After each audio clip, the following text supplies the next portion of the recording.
మన తండ్రిని దేవుని నుండి ప్రభు అయిన క్రీస్తు యేసు నుండి కృపయు సమాధానము మీకు కలుగునుగాక. ఆమెన్.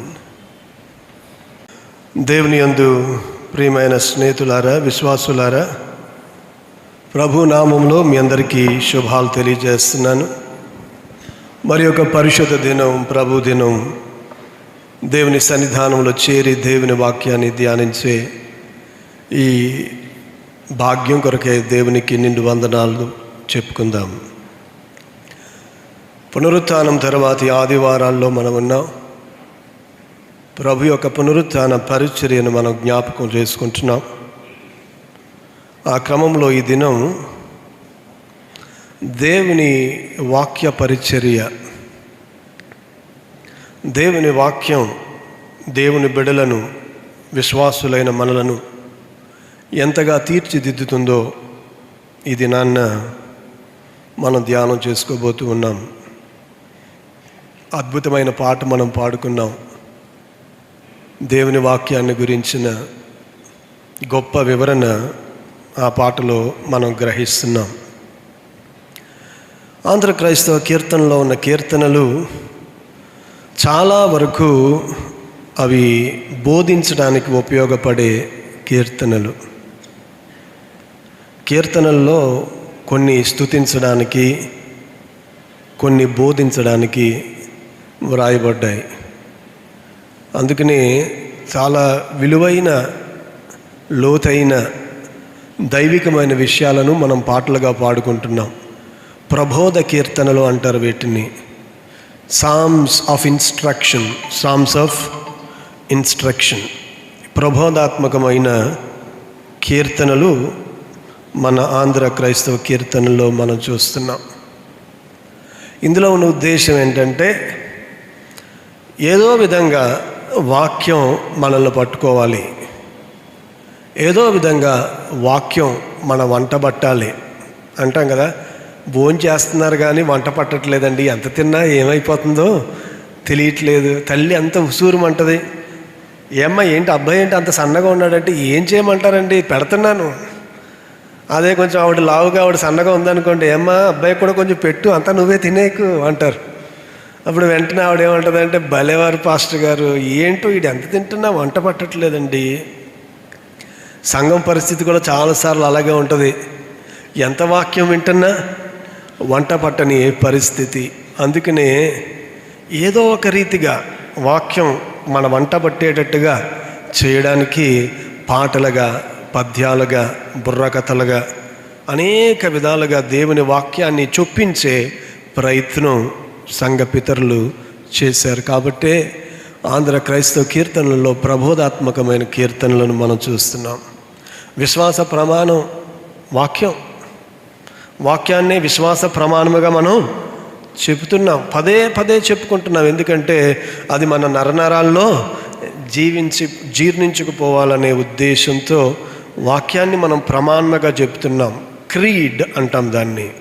కాబట్టి వాక్యం అంతటిని రంగరించి మనం ఒక 2-3 నిమిషాల్లో మొత్తం complete gospel, the full gospel, మొత్తం సువార్త అంతా కొన్ని నిమిషాల్లో మనం జ్ఞాపకం చేసుకోవడానికి వాక్యాన్ని ప్రమాణముగా మనం జ్ఞాపకం చేసుకుంటున్నాం. అందుకనే creed has to translate into deed, word into deed, creed into deed. వాక్యం క్రీడ్గా, ప్రమాణముగా ఉంటే సరిపోదు, ప్రక్రియగా మారాలి. వాక్యానుసారంగా మనం జీవించాలి. పడతాం లెగుస్తాం, కానీ వాక్యాన్ని జీవించే ప్రయత్నం మాత్రం మనం మానుకోవడానికి వీలు లేదు. ప్రియమైన వారులారా, చూడండి, ట్రాఫిక్లో వెళ్తున్నప్పుడు ఒక బండి మనకు ఎదురుగా వస్తుంది, హార్న్ కొడతారు, వింటే సరిపోద్దా? ఏమండి, హార్న్ వింటే సరిపోద్దా? విన్నామంటే గుద్దేశాడంటే కుదరదు కదా. వెంటనే అడుగుతారు, మరి విని తప్పుకున్నావా? హార్న్ విన్నావు సరిపోయింది, కానీ విని నువ్వు స్పందించావా? విని నువ్వేం చేయాలో అది చేసావా? విని సరిపెట్టుకుంటే సరిపోదు, యాక్సిడెంట్ అయిపోతుంది.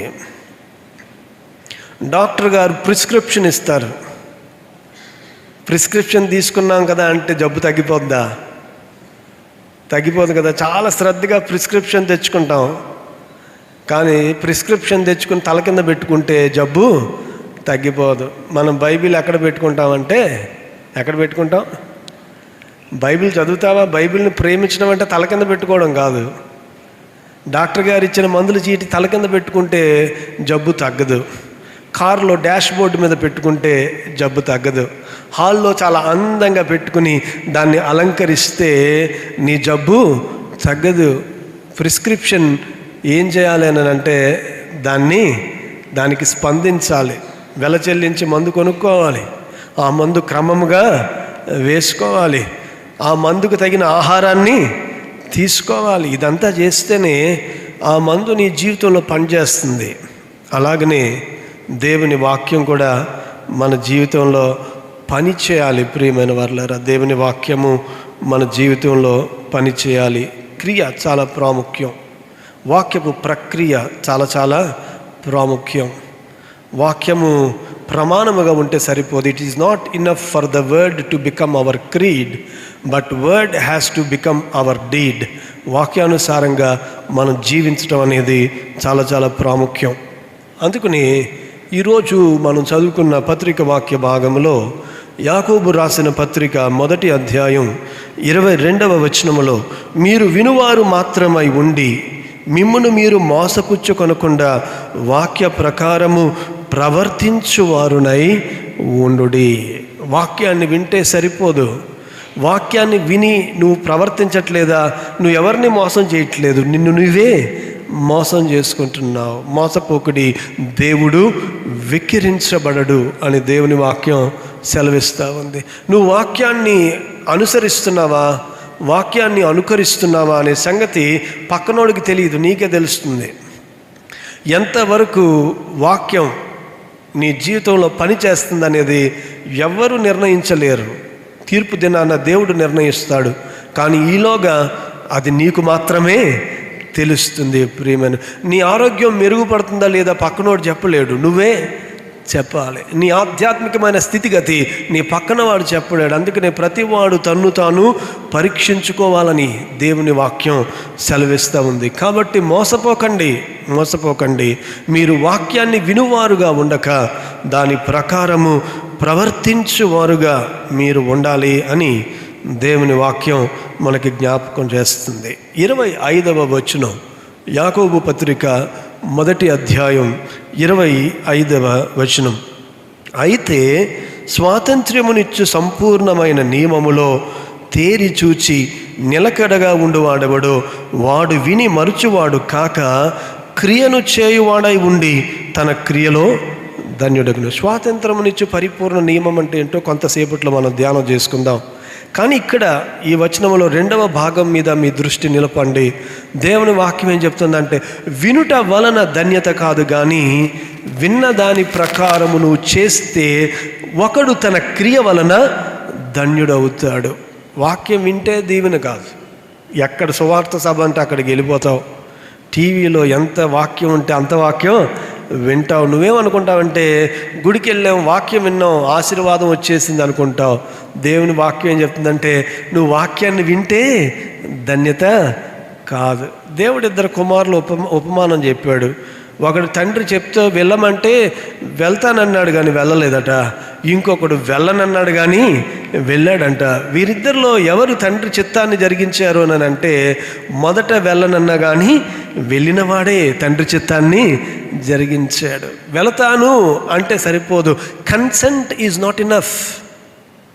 అందుకనే మొదటివారు కడపటివారు అవుతారు, కడపటివారు మొదటివారు అవుతారు. ఎందుకంటే కొందరు సువార్తకు ఆలస్యంగా స్పందించవచ్చు, కానీ వారు స్పందించిన వెంటనే సువార్తకు అనుగుణంగా వారు జీవించారు. ప్రియమైన వారులారా, కానీ కొందరు ఏమనుకుంటున్నారంటే, మేము పుట్టు క్రైస్తవులం, ఎప్పటి నుంచో దేవుని వాక్యాన్ని వింటున్నాం, కావాలంటే దైవజనుని తీసుకొచ్చి సభలు పెట్టించాం, దేవుని మందిరంలో చాలా పనులు చేశాం, మేము చాలా గొప్ప క్రైస్తవులం అని నువ్వు అనుకుంటున్నావు. కానీ నువ్వు విన్న వాక్య ప్రకారం నువ్వు జీవించకపోతే నువ్వు ఎటువంటి వాడవంటే, వెళతానని చెప్పి వెళ్ళని కుమారుని వలె నీవు ఉన్నావు. నీవు కడపటి వాడవి అయిపోతావు. జాగ్రత్త సుమి.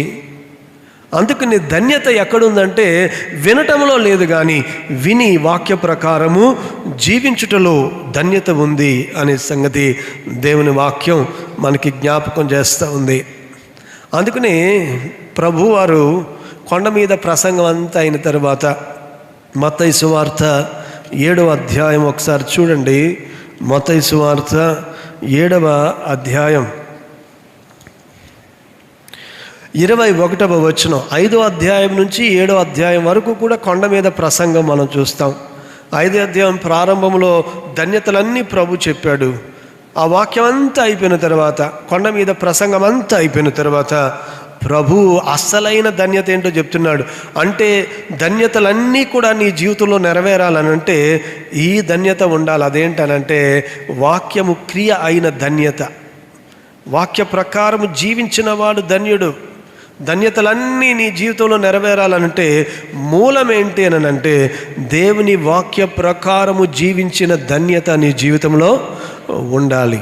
అందుకే 21వ వచనంలో ఇలా ఉంది, ప్రభువా ప్రభువా అని నన్ను పిలుచు ప్రతివాడును పరలోక రాజ్యములో ప్రవేశింపడు గాని పరలోకమందున నా తండ్రి చిత్త ప్రకారము చేయువాడే ప్రవేశించును.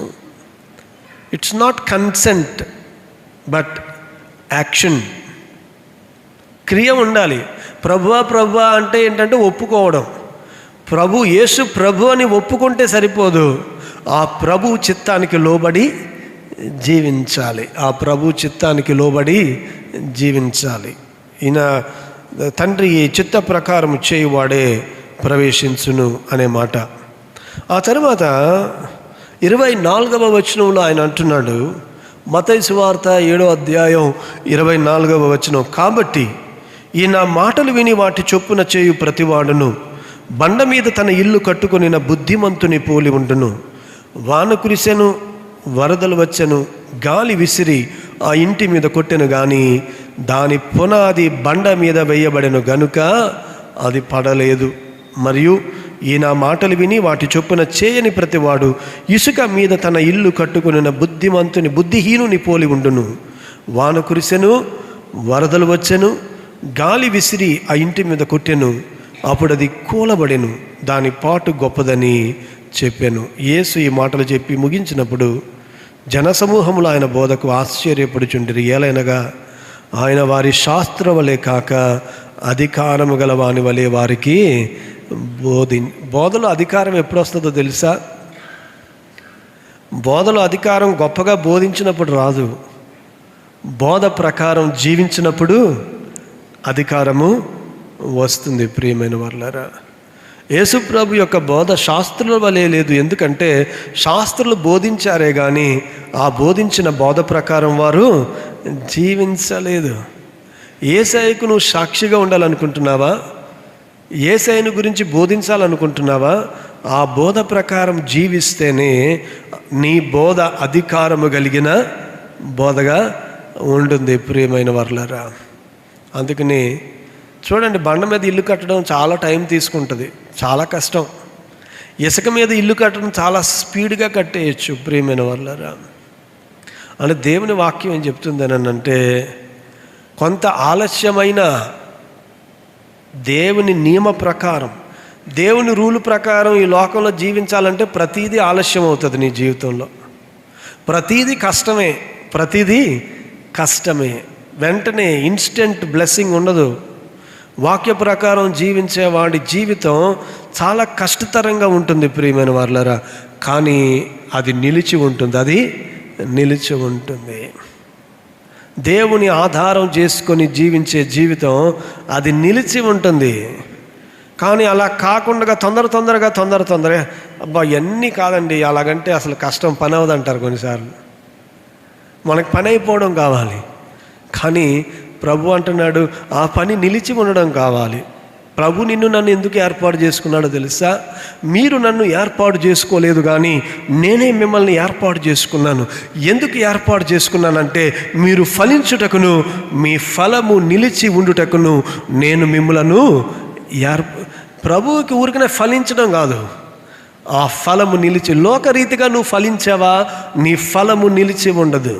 లోకరీతిగా వాక్యానికి వ్యతిరేకంగా ఫలించడం చాలా స్పీడ్గా ఉంటుంది ప్రియమైన వాళ్ళరా. కానీ ఆ ఫలము నిలిచి ఉండదు.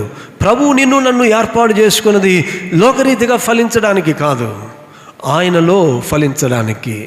ఆయనలో ఫలించడం అంటే అది చాలా కష్టతరం, అది చాలా ఆలస్యంగా జరిగే ప్రక్రియ. కానీ అది నిలిచి ఉంటుంది, అది నిలిచి ఆ ఫలానికి నిత్యత్వంలో ఫలితము ఉంటుంది ప్రియమైన వాళ్ళరా.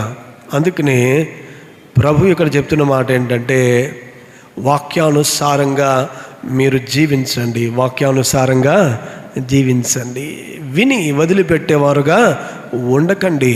వాక్యానుసారంగా జీవించడం సులువని ఎవరు చెప్పారు? వాక్యానుసారంగా జీవించడం సులువు కానే కాదు. అసలు క్రైస్తవ జీవితం సులువని ఎవరు చెప్పారు? ప్రభువును వెంబడించడం సులువు అని ఎవరు చెప్పారు? ప్రభువును వెంబడించడం సులువు కాదు, అందరూ వెళ్ళగలిగిన మార్గము కాదు. ఇది ఇరుకు మార్గం, విశాల మార్గం కానీ కాదు. విశాల మార్గంలో వెళ్ళడానికి అనేకులు ప్రయత్నం చేస్తారు, ఇరుకు మార్గంలో కొద్దిమందే వెళ్తారు. ప్రియమైన వాళ్ళరా, వాక్యానుసారంగా జీవించినప్పుడు నీ మార్గం ఇరుగ్గా ఉంటుంది, కానీ నీ గమ్యం ఖచ్చితంగా ఉంటుంది.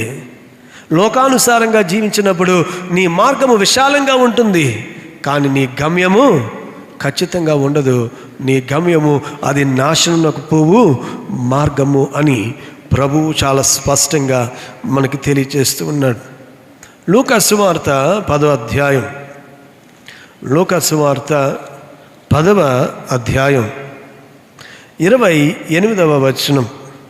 ఒక ధర్మశాస్త్ర ఉపదేశకుడు ప్రభు దగ్గరకు వచ్చాడు. వచ్చి ఏమని అడిగాడంటే, నేను నిత్య జీవాన్ని స్వతంత్రించుకోవాలంటే ఏం చేయాలి అని అన్నాడు. ప్రభు అన్నారు, ఆయన శోధించడానికి అడిగాడట, ఆన్సర్ కోసం అడగల. అసలు ఈయన ఏం చెప్తాడో. చాలాసార్లు వాక్యం ఎలా వింటామంటే, పాస్టర్ గారు ఏదో చెప్దాం, దేవుడు ఈరోజు నాతో మాట్లాడతాడు, దాని ప్రకారం జీవించడం కాదు, అసలు ఈయన కొత్తగా ఏం చెప్తాడో చూద్దాం. ఏం చెప్తారు బోధకుడు అని కాదు, వాక్యం వినాల్సింది. నాయన ఒక్క మాటతోనైనా ఈరోజు నీ వాక్యం ద్వారా నాతో మాట్లాడు, నా పరిస్థితులతో మాట్లాడు, నాకున్న ప్రశ్నలకు జవాబు అనుగ్రహించు అన్నట్టుగా దేవుని వాక్యం వినాలి. ప్రభు అడిగారు ధర్మశాస్త్రం ఏం చెప్తుందని. అతడు ఆజ్ఞల గురించి చెప్పాడు.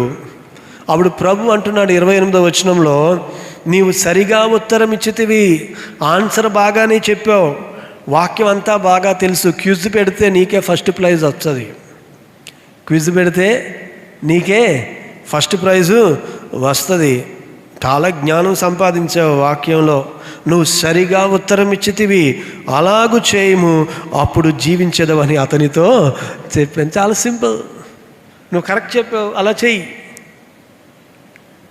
అక్కడే మనం పొరపడుతున్నాం ప్రియమైన వాళ్ళరా, అక్కడే జారిపోతున్నాం. వాక్యం చాలా తెలుసు, కానీ అలాగ చేయడం మనకి చాలా కష్టంగా అనిపిస్తుంది. అందుకే ఆ తర్వాత ప్రభు చక్కని ఉపమానాన్ని చెప్పాడు. ఆయన మంచి సమరయిని ఉపమానం అంతా చెప్పిన తర్వాత, ఆ ఉపమానం ఈరోజు మన వాక్య భాగం కాదు, అందులోకి వెళ్ళడం కాదు, కానీ 37వ వచనం, అందుకు యేసు నీవును వెళ్ళి అలాగు చేయమని అతనితో చెప్పాను. మంచి సమరైన కథ ఎంతమందికి ఇష్టం అండి? మంచి సమరైన కథ ఇష్టం లేని వాళ్ళు ఉంటారా? ఎవ్వరు ఉండరు. కానీ అలాగ చేయాల్సి వస్తే, చాలా బిజీగా వెళ్తున్నాం, ఎవరో అవసరం, ఆగి చేయడం ఏమనుకుంటాం మనం, నేను మంచోడినే తర్వాత చేద్దాం. మనకు తెలియదేంటి ఆగి సాయం చేయాలని. కానీ ఇప్పుడు కాదు, ఎందుకంటే అంతకంటే చాలా ప్రాముఖ్యమైన పని ఉంది, అంతకంటే చాలా ప్రాముఖ్యమైన పని. మన సమస్య ఏంటో తెలుసా? మనకు చాలా వాక్యం తెలుసు, దట్ ఈస్ అవర్ ప్రాబ్లం. మనకు చాలా వాక్యం తెలుసు. ఫెమిలియారిటీ బ్రీడ్స్ కంటెంప్ట్ అని ఒక మాట ఉంది ఇంగ్లీష్లో. బాగా ఏదైనా ఎక్కువ తెలిస్తే అది లోకం అయిపోద్దంట. అందుకే మన పెద్దోళ్ళు ఏమంటారంటే, ఒరే ఒక ఇంటికి 10 సార్లు వెళ్ళకరా, లోకం అయిపోతావు. నీకెవరో స్నేహితులు ఒకరిద్దరు ఉండాలి, కానీ ప్రతి ఒక్కరు చాలా చనువు స్నేహితులు అంటే లోకం అయిపోతావు. మనకేమైందంటే దేవుడు లోకం అయిపోయాడు.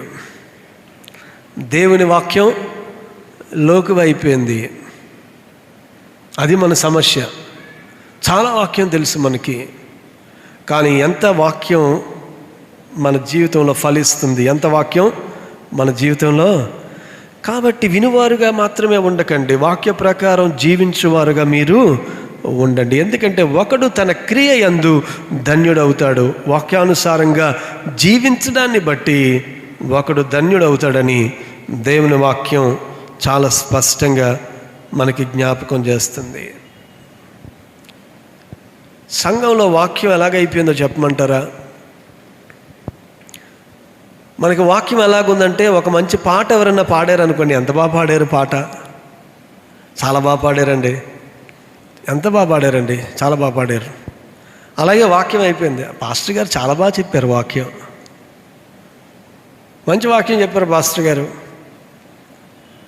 దేవుని వాక్యం మనం ఎందుకు వింటున్నామంటే, ఒక పాటను వింటున్నట్టుగా దేవుని వాక్యాన్ని వినడం సరికాదు ప్రియమైన వారులారా. ఒక మంచి పాట విన్నట్టు వినడం కాదు దేవుని వాక్యాన్ని. పాట విని పాట ప్రకారం నువ్వేం ఉండక్కర్లా, కానీ వాక్యం విని వాక్యానుసారంగా నువ్వు. కాబట్టి word is not something that should entertain you. దేవుని వాక్యము నీకు వినోదాన్ని ఇచ్చేటట్టు ఉండకూడదు. దేవుని వాక్యం should Edify you, not just entertain. దేవుని వాక్యము నిన్ను సరిచేసేదిగా ఉండాలి. దేవుని వాక్యము నిన్ను కట్టేదిగా ఉండాలి.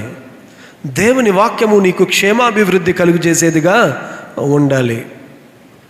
ఒక మంచి వాక్యం విని వెళ్ళిపోతే కాదు, కానీ నిజంగా నువ్వు వాక్యమునందు ఆనందిస్తే, యెహోవా ధర్మశాస్త్రమునందు ఆనందించుచు దివారాత్రము దానిని ధ్యానించువాడు ధన్యుడు. అతడు నీటి కాలువల యోరను నాటబడినదై తన కాలమందు ఫలమిచ్చు చెట్టు వలె. ఆనందిస్తే సరిపోదు, నిజంగా దేవుని వాక్యమునందు ఆనందించేవాడు తన కాలమందు ఫలమిచ్చు చెట్టు వలె ఉండాలి.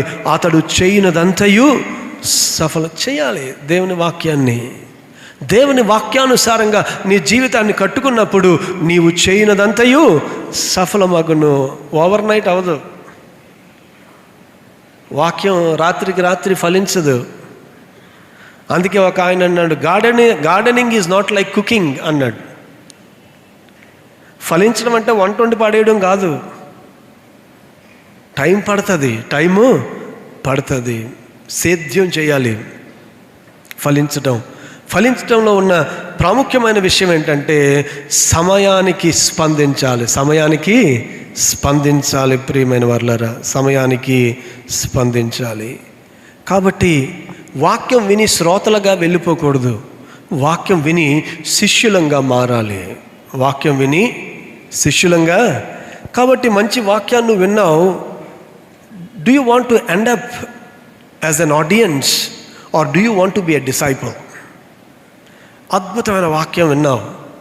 శ్రోత అంటే వినడం, వినేవాడుగా మాత్రమే ఉంటావా? అది చేసి విధేయత చూపించి దేవుని శిష్యునిగా నీవు మారుతావా? ఒకసారి ఆలోచన చేసుకోవాలి. ఆ తర్వాత యాకోబు ఇంకొక ప్రాముఖ్యమైన విషయాన్ని మనకి జ్ఞాపకం చేస్తున్నాడు. చూడండి, యాకోబు పత్రిక 1వ అధ్యాయం 23వ వచనం.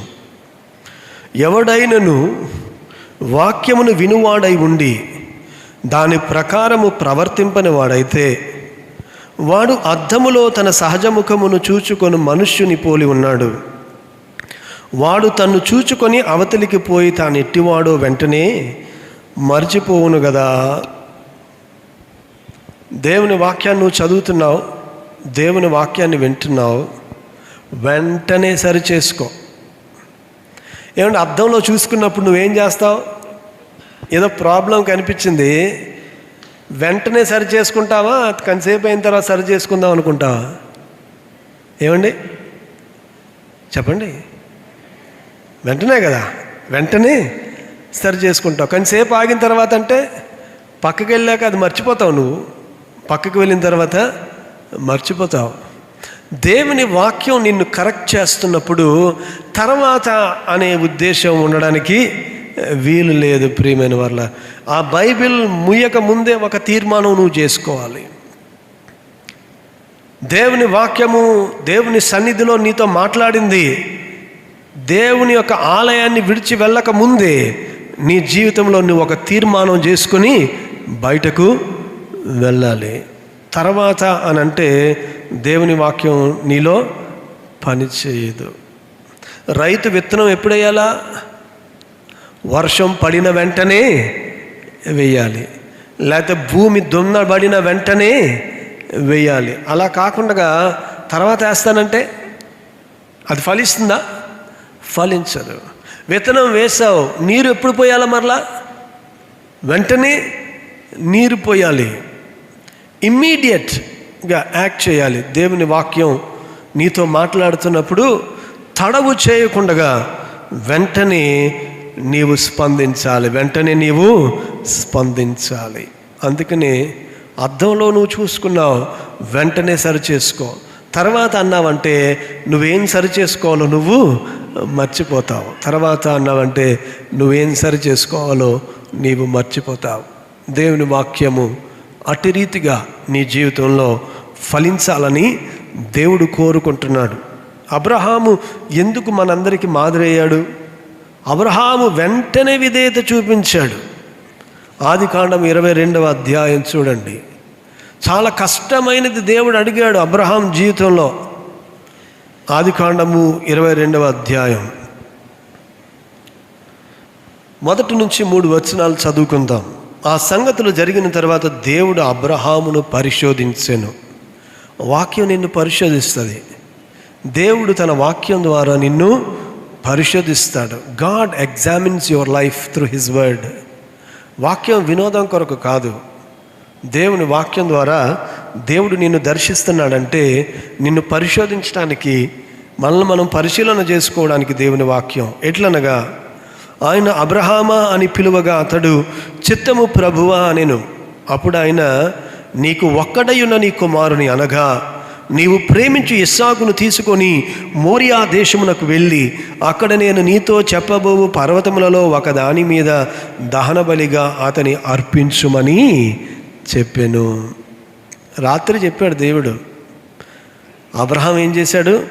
తెల్లవారినప్పుడు అబ్రహాము లేచి తన గాడిదకు గంత కట్టి తన పనివారిలో 2 తన కుమారుడు ఇస్సాకును తెల్లవారుతానే చేసాడంట.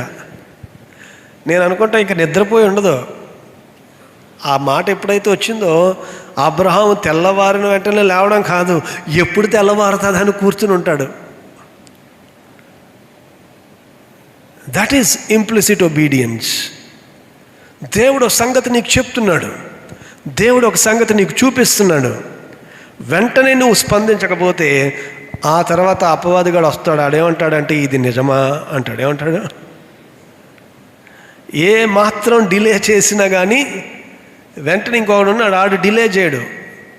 గర్జించు సింహము వలె ఎవరిని మృంగుదునా అని కాచుకుని ఉంటాడు. ప్రియమైన వాళ్ళారా, అందుకనే దేవుడు నీతో మాట్లాడుతున్నప్పుడు వెంటనే ఇమీడియట్ రెస్పాన్స్. అర్థంలో నువ్వు తప్పు కనిపించిన వెంటనే ఇంపల్సివ్, రిఫ్లెక్సివ్గా కదా, రిఫ్లెక్సివ్గా నువ్వు ఎంత ఇమీడియట్గా స్పందిస్తావు? ఎంత ఇమీడియట్గా అంటే అద్దంలో చూసుకుంటావు, తల చెదిరింది అనుకో, ముందు దువ్వెన కోసం కూడా వెళ్ళావు. ముందు ఏం చేస్తావు? దువ్వెన లేదని చెప్పి ఊరుకుంటావా? నువ్వు ఊరుకో కదా.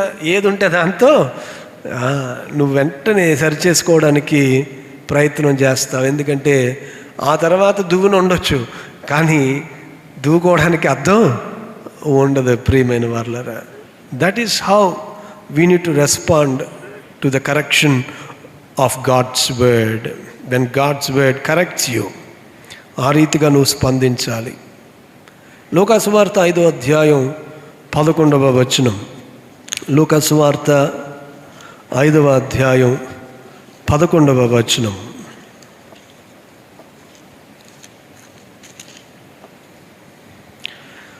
వారు దోణెలను దరికి చేర్చి సమస్తమును విడిచిపెట్టి ఆయనను వెంబడించిరి. ప్రభు వచ్చాడు, అప్పుడే కలిశాడు వారిని. వాళ్ళు జాలర్లు దోణిలో పడుతున్నారు. ప్రభు వారితో మాట్లాడాడు. ఆయన అన్నాడు, ఇక మీదట మీరు చేపలు పట్టేవారు కాదు, మనుష్యులను పట్టు జాలర్లుగా నేను మిమ్మల్ని చేస్తానన్నాడు. వెంటనే ఇమీడియట్ రెస్పాన్స్. వారు సరేనైనా మరి చేపలు అమ్ముకుని వస్తాం నువ్వు వెళ్ళి అనలేదు వాళ్ళు.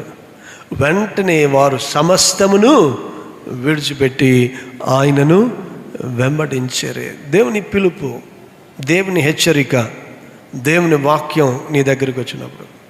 జక్కయ్య విషయంలో కూడా అలాగే జరిగింది. లూకా సువార్త 19వ అధ్యాయం 5-6 వచనాలు చూస్తే, జక్కయ్య యేసుని చూడాలనుకున్నాడు, చూశాడు చెట్టుపై నుంచి. కానీ ప్రభు జక్కయ్యని చూశాడు. జక్కయ్య దిగిరమ్ము, నేడు నేను నీ ఇంట ఉండవలసి వచ్చింది. పిలవని పేరంటాం కదా అది. ఇదేంట్రా నాయన, నేనేదో చూద్దాం అనుకుంటే ఈయన మా ఇంటికి వస్తానని, అసలు ఎవరో నన్ను చూడకూడదు ఈయన చూసినట్టుగా అని నేను అనుకుంటుంటే ఈయనేమో మా ఇంటికే వస్తాననుకున్నాడు. చాలా గప్చుప్పుగా యేసయ్యను వెంబడించాలనుకుంటాం మనం. అసలు మనం యేసయ్య సంబంధంలోని లోకానికి తెలియకూడదు అనుకుంటాం.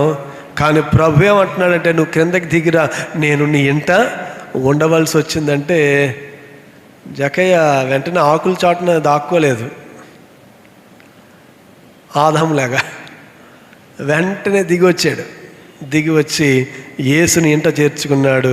అతడును అబ్రహాము కుమారుడే. అబ్రహాము ఎంత స్పాంటేనియస్గా స్పందించాడో జక్కయ్య కూడా దేవుని వాక్యానికి, దేవుని స్వరానికి, దేవుని పిలుపుకి, దేవుని హెచ్చరికకు, దేవుని దిద్దుబాటుకు అంతే చక్కగా జక్కయ్య స్పందించాడు. ప్రియమైన వారలారా, అందుకని దేవుని వాక్యానికి మన స్పందన ఎలాగుండాలంటే ఇమీడియట్ రెస్పాన్స్. ఆలస్యం ఉండడానికి వీలు లేదు. పెద్దలు బాగా చెప్పారు కదా, ఆలస్యం అమృతం విషం. ఆలస్యం అమృతం విషం. దేవుని వాక్యంలో అది ఇంకా భయంకరం. అది చాలా విషమంగా మారిపోతుంది. విషమే కాదు, విషమం జటిలం అయిపోద్ది నీ జీవితం. కాబట్టి దేవుని వాక్యానికి చాలా సత్వర స్పందన అనేది చాలా ప్రాముఖ్యం. ఇంకొక రీతిగా ఆలోచన చేస్తే, మళ్ళా యాకోబు పత్రిక 1వ అధ్యాయం 25వ వచనం. యాకోబు పత్రిక 1వ అధ్యాయం 25వ వచనం. అయితే స్వాతంత్రమునిచ్చు సంపూర్ణమైన నియమములో తేరి చూచి నిలకడగా ఉండువాడెవడో వాడు విని మరుచువాడు కాక క్రియను చేయువాడై ఉండి తన క్రియలో ధన్యుడగును. రెండవ భాగం ఆలోచన చేశాం. ఈ వచనంలో మొదటి భాగం మీద మీ దృష్టి ఉంచండి. స్వాతంత్ర్యమునిచ్చు సంపూర్ణమైన నియమము. స్వాతంత్ర్యమునిచ్చు సంపూర్ణమైన నియమము. Perfect law of Liberty. చాలాసార్లు మనం ఏమనుకుంటామంటే, దేవుని వాక్యానుసారంగా జీవిస్తే మన స్వేచ్ఛ పోతుంది అనుకుంటాం, మన స్వాతంత్రం పోతుంది అనుకుంటాం. పిల్లలు అనుకుంటారు, తల్లిదండ్రుల మాట వినాలంటే మన స్వేచ్ఛ పోతుంది, మన స్వాతంత్రం.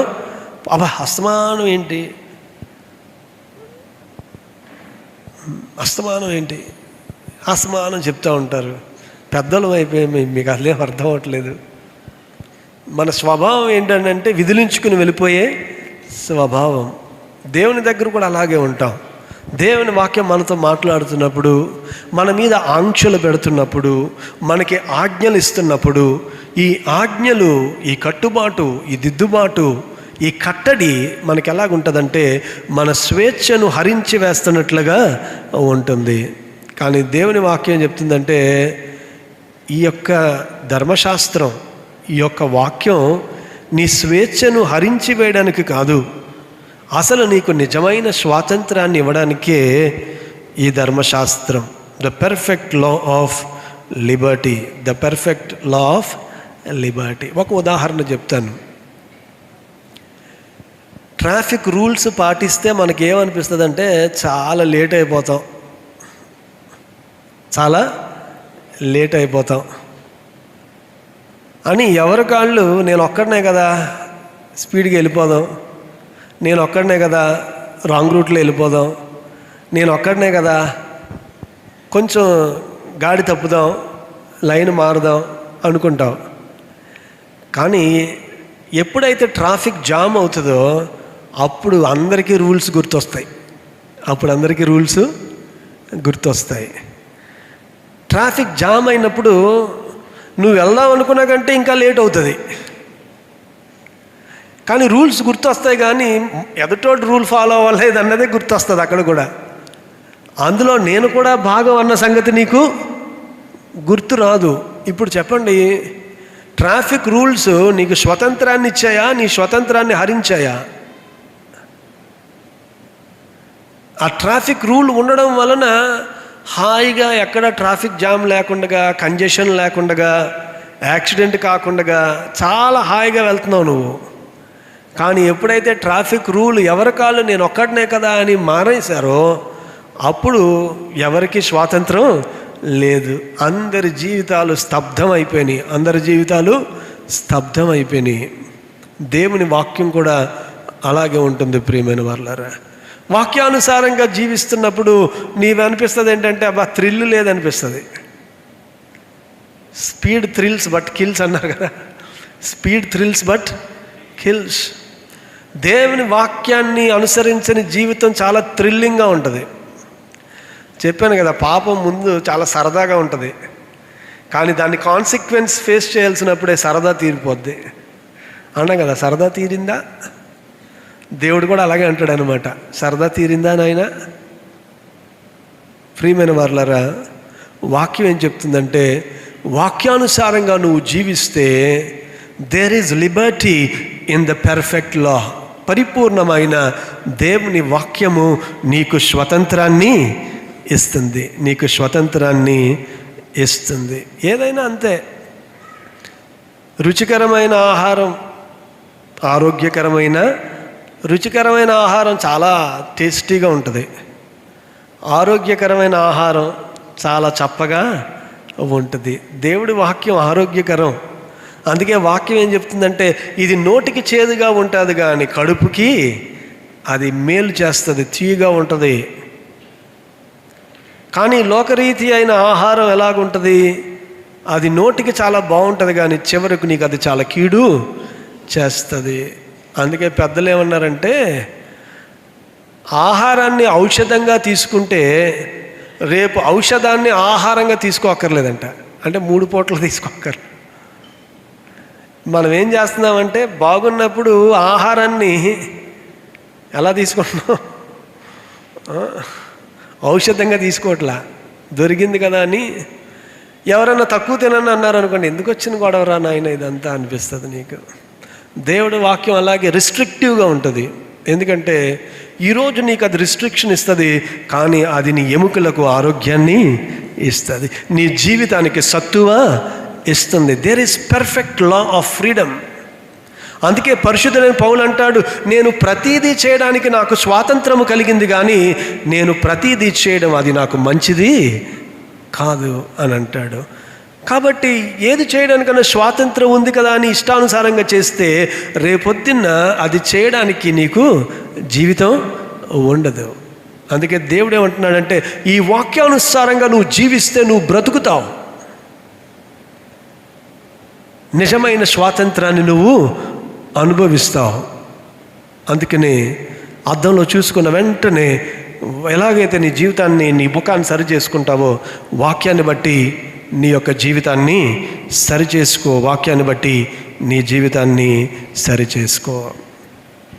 ఈ వాక్యం అంతా యాకోబు ఎప్పుడు చెప్తున్నాడో తెలుసా? క్రైస్తవులు శ్రమలో ఉన్నప్పుడు చెప్తున్నాడు, విశ్వాసులు శ్రమలో ఉన్నప్పుడు చెప్తున్నారు. ఇప్పుడు వాక్యం వినడం ఎంత హాయిగా ఉందో మనకి. ఏసీ, మంచి సౌండ్ సిస్టమ్. ఇప్పుడు వాక్యం వినడం చాలా హాయిగా ఉంటుంది. కానీ ఒక దినం వస్తుంది వాక్యం కరువు అయిపోతుంది. కాబట్టి ఇప్పుడు విన్న వాక్యం అప్పుడు నువ్వు భద్రం చేసుకోవాలి నీ హృదయంలో. శ్రమలో చెప్తున్నాడు, వాక్యానుసారంగా జీవించండి, వాక్యానుసారంగా జీవించండి. ఎందుకు చెప్తున్నాడో తెలుసా? ఎంతో వాక్యం వినుంటారు, ఇప్పుడు మీకు వాక్యం దొరికే పరిస్థితి కూడా లేదు. వాక్యానుసారంగా మీరు అందుకనే క్రిస్టియన్ లైఫ్లో మెమరైజింగ్ స్క్రిప్చర్ అనేది చాలా చాలా ప్రాముఖ్యం. వాక్యం వినడం చదవడమే కాదు, వాక్యాన్ని హృదయంలో భద్రపరుచుకోవాలి. ఎందుకంటే ఒక్కొక్క కాలంలో శ్రమ వచ్చినప్పుడు నీవు వాక్యం వినడానికి వాక్యం ఉండదు. హృదయంలో నువ్వు భద్రం చేసుకున్న వాక్యాన్ని బట్టి నువ్వు జీవించగలవు. శ్రమ ఎక్కువైనప్పుడు వాక్యం వినడం కష్టం అవుతుందేమో కానీ ఆ వాక్యానుసారంగా జీవించడం మాత్రం కష్టము కాదు ప్రియమైన వారులారా. అప్పుడే శ్రమ ఉన్నప్పుడే వాక్యానుసారంగా మనం జీవించగలం. ఈ మాట వినండి. Tears closes our eyes and opens our ears. Tears closes our eyes but opens our years.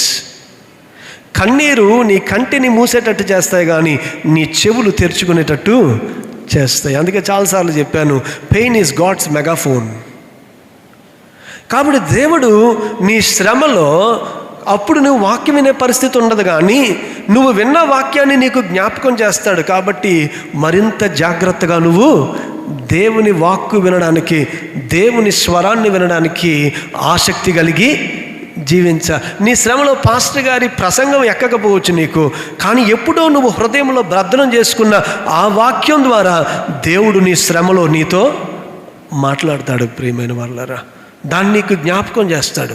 పరిశుద్ధాత్ముడు చేసే పరిచర్య నా వాటిలోనివి ఆయన మీకు జ్ఞాపకము చేస్తాడు. ఆ శ్రమలో మిమ్మలను సర్వ సత్యములోనికి నడిపిస్తాడు. Tears may close our eyes but they will open our ears. Magdalene మరియ ఆ సమాధి దగ్గరికి వెళ్ళింది. నా ప్రభువుని ఎవరో ఎత్తుకుపోయారు అంటుంది. యేసయ్య వచ్చాడు, ఎదురుగా నిలిస్తే తోటమాలనుకుంది. ఎందుకంటే దుఃఖముతో తన కళ్ళు మూసుకొని పోయినాయి. ప్రియమైన వాళ్ళరా, కానీ వెంటనే ఎప్పుడైతే యేసయ్య స్వరంతో పలికాడో స్వరాన్ని గుర్తుపట్టి రబ్బూని అని స్పందించింది.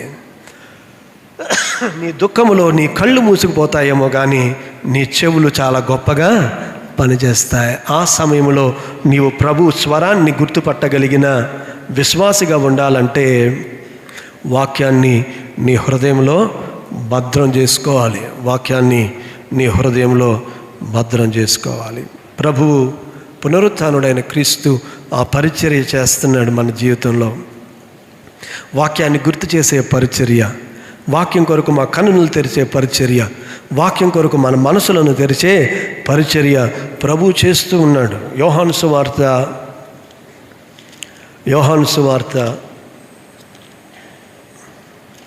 16వ అధ్యాయం 25వ వచనం. ఈ సంగతులు గూఢార్థముగా మీతో చెప్పి తిని, అయితే నేనిక ఎన్నడూను గూఢార్థముగా మీతో మాటలాడక తండ్రిని గూర్చి మీకు స్పష్టంగా తెలియచెప్పు గడియ వచ్చుచున్నది. ప్రభు ఈ లోకంలో ఉన్నప్పుడు అన్నాడు, వాక్యాన్ని చాలా గూఢార్థంగా మీకు చెప్పాను, కానీ ఒక కాలం వస్తుంది నేను పునరుత్థానుడిని అయిన తర్వాత ఇక వాక్యం మీకు గూఢార్థముగా ఉండదు. ఎందుకంటే ఆ రోజున మీరు వాక్యము గ్రహించినట్లు నేను మీ కన్నులను తెరుస్తాను, మీ హృదయాలను తెరుస్తాను అని అంటున్నాడు ఆయన. అదే చేశాడు ప్రభు. చూడండి, లూకాసు వార్త 24వ అధ్యాయం. మనకు తెలుసు, పునరుత్థానుడైన యేసు ఎమ్మావు పో మార్గంలో 2 శిష్యులు మాట్లాడుకుంటూ వెళ్తుంటే వారితో మాట్లాడి 25వ వచనం చూడండి. ఆయనను చూడలేదని ఆయనతో చెప్పారు. అందుకు ఆయన, అవివేకులారా, ప్రవక్తలు చెప్పిన మాటలన్నిటినీ నమ్మని మందమతులారా, క్రీస్తు ఈలాగు శ్రమపడి తన మహిమలో ప్రవేశించుట అగత్యము కాదా అని వారితో చెప్పి, మోషేయు సమస్త ప్రవక్తలను మొదలుకొని లేఖనములన్నిటిలో తన్ను గూర్చిన వచనముల భావము వారికి తెలిపెను. ఇంతలో తాము వెళ్ళుచున్న గ్రామం దగ్గరకు వచ్చినప్పుడు ఆయన ఇంకా కొంత దూరమును వెళ్ళునట్లుగా అగుపడగా వారు సాయంకాలము కావచ్చినది, ప్రొద్దు కృంగినది, మాతో కూడా ఉండమని చెప్పి ఆయనను బలవంతం చేసిరు గనుక ఆయన వారితో కూడా ఉండుటకు లోపలికి వెళ్ళెను. ఆయన వారితో కూడా భోజనమునకు కూర్చున్నప్పుడు ఒక రొట్టెను పట్టుకొని స్తోత్రము చేసి దాన్ని విరిచి వారికి పంచిపెట్టగా వారి కన్నులు తెరవబడి ఆయనను గుర్తుపట్టారు. ఎందుకు తెరవబడ్డాయి? ఇంతకుముందు ఆయన చెప్పిన వాక్యాన్ని వారు జ్ఞాపకం చేసుకున్నారు. మేడగదిలో ఆయన చెప్పిన వాక్యము, ఆయన ఒక పాత్రను తీసుకొని స్తోత్రము చేసి ఇది మీరు త్రాగండి అని చెప్పిన, రొట్టెను విరిచి ఇచ్చిన. చూసారా, దేవుడు వాక్యాన్ని ఎప్పుడైతే వాక్యం మన హృదయంలో భద్రంపరుచుకుంటామో నీ జీవితంలో కొన్ని సంఘటనల్లో దేవుడు ఆ వాక్యాన్ని నీకు జ్ఞాపకం చేస్తారు. ఆయన వారితో నేరుగా మాట్లాడుతున్నప్పుడు గుర్తుపట్టలేదంట, కానీ ఎప్పుడు వాక్యాన్ని గుర్తు చేయాలో. కాబట్టి ఇప్పుడు వాక్యం ఇప్పుడే అని అనుకోకండి, వాక్యాన్ని వినండి, భద్రం చేసుకోండి. మీకు ఎప్పుడు సరిచేయాలో దేవుడు, అప్పుడు ఆ వాక్యం ద్వారా దేవుడు మీ యొక్క కన్నులు ఆయన తెరుస్తాడు. ప్రియమైన వర్లారా, ప్రభువు మన కన్నులు ఆయన తెరుస్తాడు. 45వ వచనం చూడండి. అప్పుడు వారు లేఖనములు గ్రహించినట్లుగా ఆయన వారి మనస్సును తెరిచి ఇది పునరుత్థానుడైన యేసయ్య, పరిశుద్ధాత్మ దేవుడు మన జీవితంలో చేస్తున్న గొప్ప పరిచర్య. మన కన్నులు తెరుస్తున్నాడు, మన మనసును ఆయన తెరుస్తున్నాడు. వాక్యం ద్వారా మన జీవితంలో మనం దానికి స్పందించినట్లు కార్యం చేస్తున్నాడు. ముగిస్తున్నాను. We are blessed by doing, not just by hearing. వాక్యం వినడం వలన ధన్యత కాదు, దాని ప్రకారం జీవించడం వలన ధన్యత. Don't deceive your self, don't delay. కాబట్టి వాక్యం నిన్ను హెచ్చరించిన వెంటనే సత్వరమే స్పందించు, ఆలస్యము చేయవద్దు. ఒబీడియన్స్ బ్రింగ్స్ ఫ్రీడమ్, స్వాతంత్రం తీసుకొస్తుంది. వాక్యం నీకు స్వాతంత్రం ఇవ్వడానికే కానీ నీ యొక్క స్వేచ్ఛను హరించడానికి కాదు. ఎప్పుడైతే దానికి విధేయత చూపిస్తావో అసలైన స్వాతంత్రం అంటే ఏంటో నువ్వు తెలుసుకుంటావు. దేవుని వాక్కు నీ శ్రమల్లో మరి తేటగా నీ దగ్గరికి వస్తుంది. నీ శ్రమల్లో నీ కళ్ళు మూసుకుంటావేమో కానీ నీ చెవులు బాగా పనిచేస్తాయి. శ్రమ కలిగినప్పుడు దేవుడు వాక్యాన్ని గుర్తు చేస్తున్నాడు, దాన్ని మరింత శ్రద్ధగా నువ్వు ఆలోచన చేయి. దేవుడు నీ హృదయాన్ని మండిస్తాడు, నీ కన్నులు తెరుస్తాడు, నీ హృదయాన్ని, నీ మనసును ఆయన వాక్యం కొరకు తెరుస్తాడు. పునరుత్థానుడైన యేసయ్య, పరిశుద్ధాత్మ దేవుడు ఆ పరిచర్య మన జీవితంలో చేయడానికి ఇష్టముగా ఉన్నాడు. అలాగా జరగడానికి దేవుడు ఆయన కృపా సహాయము మనందరికీ అనుగ్రహించునుగాక. ఆమెన్. సమస్త జ్ఞానమునకు మించిన దేవుని సమాధానము యేసుక్రీస్తు వలన మీ హృదయములకును మీ తలంపులకును కావలి ఉండునుగాక.